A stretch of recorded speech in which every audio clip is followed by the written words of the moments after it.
Bonjour mes chers élèves. Aujourd'hui, on va commencer la deuxième partie de la leçon précédente, c'est-à-dire les caractéristiques des micro-organismes pathogènes. Parmi ces caractéristiques, on distingue la multiplication rapide. Pour voir cette multiplication rapide, on va voir un exercice intégré. Le document, c'est celui-là, il est composé de trois. L'exercice est composé de trois documents. Premier, le deuxième, premier en haut, deuxième en gauche en bas, puis le troisième. Les questions. La première question, montrer comment se prolifèrent les bactéries en se basant sur les deux documents 1 et 2. Deuxièmement, à partir du document 2, indiquer le nombre de bactéries une heure après, tout en partant d'une seule bactérie mise dans des conditions favorables.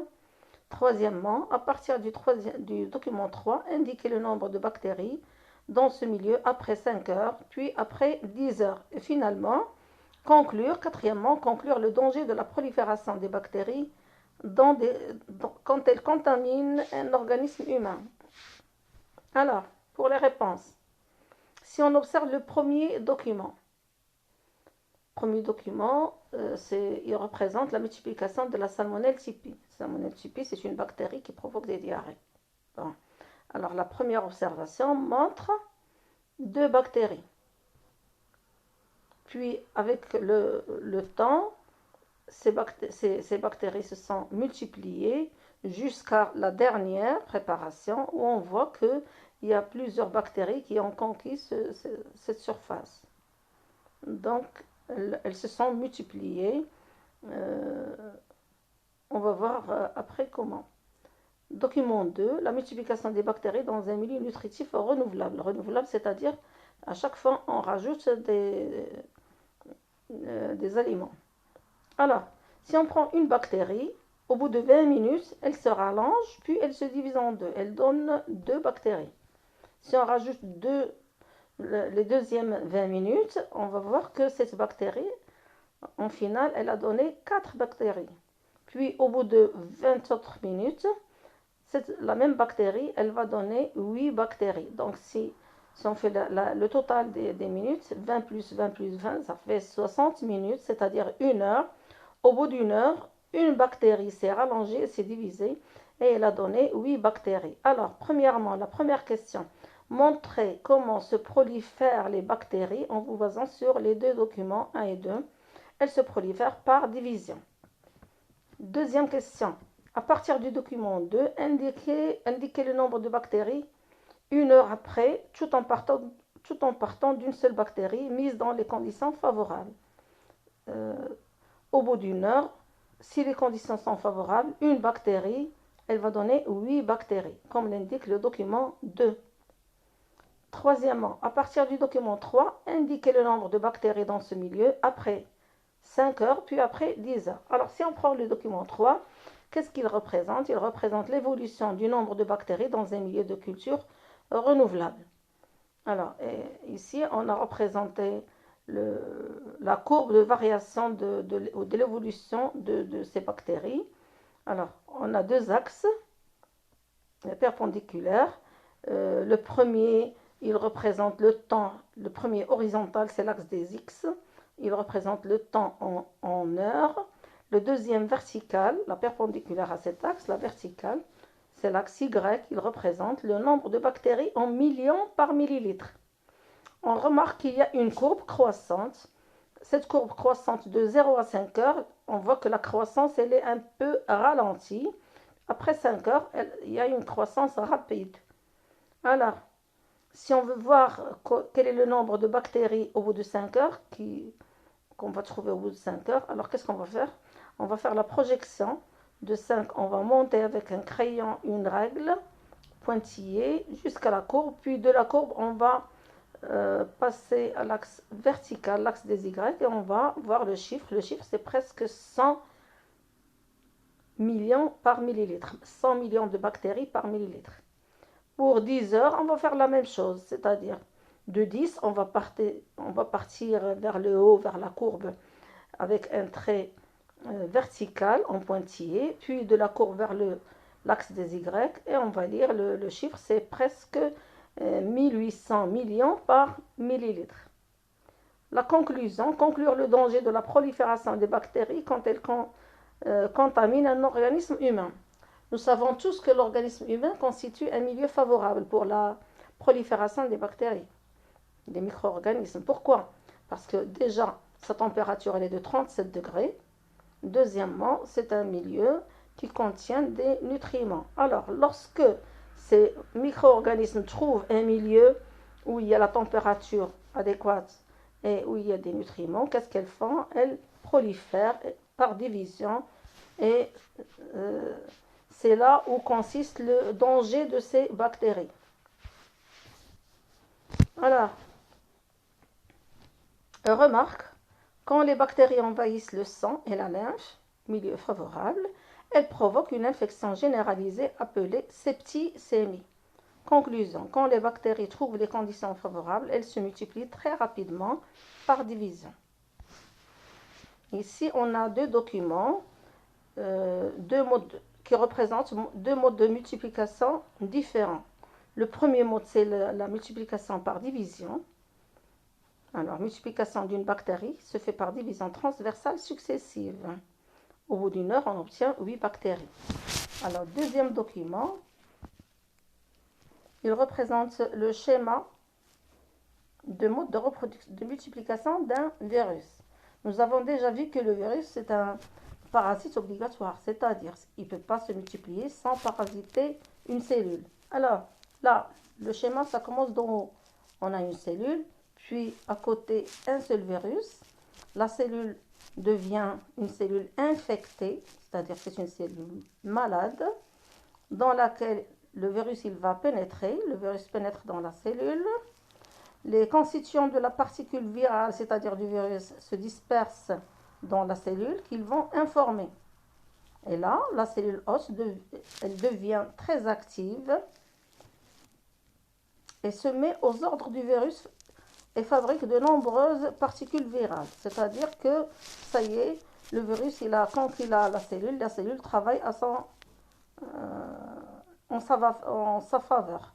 C'est-à-dire qu'elle va fabriquer des virus. Le noyau repoussé, le noyau bien sûr de la cellule repoussé à la périphérie de la cellule parce que ça y est, elle n'en a plus besoin. Et les particules virales s'organisent peu à peu. Quand la cellule est remplie de virus, quand elle ne peut plus les supporter, elle éclate pour libérer un très grand nombre de virus.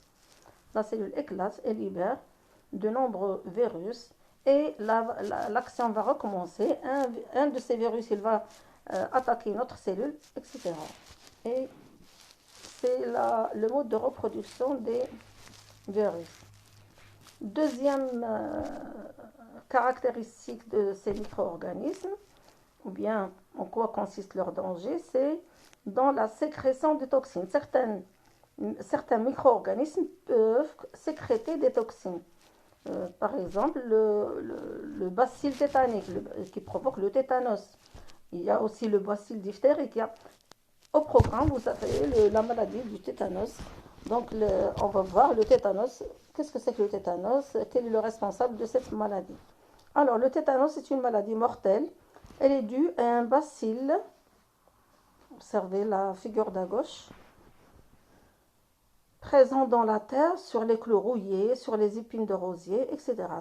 Ce bacille vit en absence d'oxygène. On dit qu'il est anaérobique, c'est-à-dire qu'il n'a pas besoin d'oxygène. Il peut rester dans le sol pendant plusieurs années sans oxygène en attendant qu'il se trouve sur une victime qu'il va affecter. La contamination. À la différence des staphylocoques, les staphylocoques, bien sûr, ce sont les bactéries qui ont des formes en forme de cork. En forme de coque, on les a déjà vus dans la première partie. Ces bacilles en forme de coque, comment ils se diffusent dans le corps, comment ils se propagent dans le corps par division. Alors les bacilles tétaniques, c'est le contraire de ces staphylocoques. Ils restent localisés, ils n'ont pas besoin de rentrer dans le corps, ils restent localisés au point de l'inoculation. Inoculation, c'est-à-dire au point de l'infection, au point où ils sont rentrés. Ils ne vont pas rentrer dans le corps, ils vont rester en profondeur, puisqu'ils n'ont pas besoin d'oxygène. et ne crée pas de lésions inflammatoires. Cependant, cette infection locale ne tarde pas à intéresser l'organisme tout entier, non pas par une invasion microbienne généralisée, comme dans la septicémie à staphylocoque, mais par des substances chimiques, les toxines, élaborées, c'est-à-dire fabriquées par les bacilles tétaniques. Dans ce cas, cette invasion se réalise soit par diffusion tout au long des nerfs, parce que ça attaque le système nerveux, soit par voie sanguine. Alors, comment se manifeste cette maladie? Après une période silencieuse de 6 à 15 jours, c'est-à-dire une période où le malade ne ressent rien du tout, après 15 jours, les premiers troubles du tétanos apparaissent. Parmi ces premiers troubles, les contractures des muscles de la mastication, c'est-à-dire de la mâchoire inférieure, les muscles de mastication, qui d'abord ressentis comme une simple gêne, ne tarde pas à bloquer l'ouverture de la mâchoire, c'est-à-dire que le malade peut avoir la mâchoire bloquée. Les contractures s'étendent ensuite. Au début, les contractures, ils étaient trop éloignées les unes des autres, mais au fur et à mesure, elles se rapprochent ensuite et s'étendent aux troncs et aux membres. La durée de l'évolution de la maladie est de 3 semaines en moyenne. La mort survient dans un cas sur 2 par suite de contractures des muscles respiratoires ou d'accidents cardiovasculaires. Dans ce cas, on dit que l'individu est mort par toxémie. Remarque, les toxines constituent les poisons les plus violents que l'on connaisse. La dose minimale mortelle est infiniment petite, entre 1 centième et 1 millionième de milligramme, c'est-à-dire 1 milligramme divisé par 100 ou bien 1 milligramme divisé par 1 million. Vous voyez comment la dose elle est trop minimale, la dose mortelle, c'est-à-dire qui provoque la mort de l'individu est mortelle, la dose de toxines. Troisième caractéristique, c'est qu'il y en a quelques micro-organismes qui ont la capacité de former une capsule. Alors, ou bien qui possèdent la capsule. C'est comme dans le cas de pneumonie. La pneumonie, c'est une maladie pulmonaire. Par exemple, elle est causée par des pneumocoques. Ce sont des bactéries sous forme de coques qui existent sous 2 formes. La première forme qui a des capsules, la deuxième forme sans capsule. La capsule, ça veut dire en arabe, elle s'appelle ulayba. Alors, celle avec la capsule, elle est la plus dangereuse. Alors, ce sont les pneumocoques les plus virulents, car la capsule les protège des défenses du corps ou des produits chimiques, des médicaments. La deuxième sans capsule, elle est facilement guérissable, voire expérience de Griffith. Griffith, c'est le savant qui a été intéressé par ces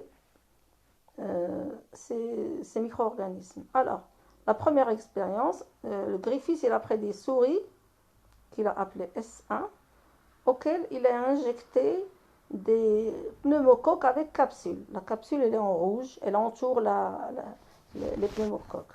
Qu'est-ce qui s'est passé? Le résultat, apparition des symptômes de la maladie et mort des souris. Il a pris un autre lot de souris auquel il a injecté des pneumocoques sans capsule et le résultat, les souris restent saines. De cela, on peut conclure que la capsule rend les microbes plus virulents. Quatrième et dernière caractéristique, c'est le changement d'identité. Exemple du virus de la grippe, on en a déjà parlé. Chaque hiver, les personnes âgées doivent se faire vacciner contre la grippe puisque ce virus change de forme chaque année. En effet, il existe plusieurs souches virales qui modifient leurs antigènes. Le système immunitaire éprouve alors des difficultés pour les reconnaître.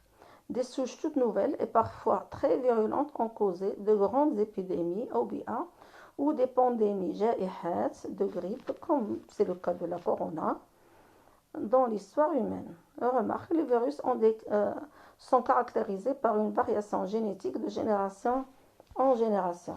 Conclusion. Alors, de tout ceci, qu'est-ce qu'on conclut? On conclut que chacun des micro-organismes, il a une caractéristique qui le caractérise. Par exemple, il y en a des micro-organismes dont le danger consiste à la prolifération rapide, quand les conditions de vie sont favorables, bien sûr. Et le corps humain, c'est un milieu favorable. Il y en a quelques autres qui ont la capacité de fabriquer des toxines. Et les toxines, ce sont des produits chimiques mortels à faible dose. Il y en a d'autres qui ont la capacité d'avoir, ou bien qui possèdent des capsules. Et la capsule, par exemple, le bacille de Koch, on va le voir après, c'est un bacille responsable de la tuberculose. Ce bacille, il y a deux sortes de ce bacille. Il y a un bacille qui possède la coque, c'est le plus virulent, et l'autre bacille qui n'a pas de coque, il est facilement guérissable. On peut le détruire facilement. Et le quatrième caractéristique, c'est le changement d'identité. Par exemple, virus de la grippe. Alors, le danger de ce virus, c'est qu'il change d'aspect chaque année. Alors, une petite remarque que j'ai voulu ajouter. Certains micro-organismes possèdent des organes de résistance et de dissémination, c'est-à-dire dissémination de tichar. Les spores, on en a déjà parlé, les spores parce qu'ils ont la forme sphérique, ils sont légers, ils peuvent se propager par l'air. Alors, qu'elles forment dès que les conditions de vie sont défavorables. Alors, lorsque les conditions de vie sont défavorables, certains micro-organismes forment des spores, ils s'enferment dans des spores et ils se propagent dans l'air. Lorsque les conditions externes deviennent favorables, la spore germe, donnant naissance à une bactérie qui reprend ses divisions à un rythme rapide. Et merci pour votre attention. La leçon s'arrête là. À la prochaine.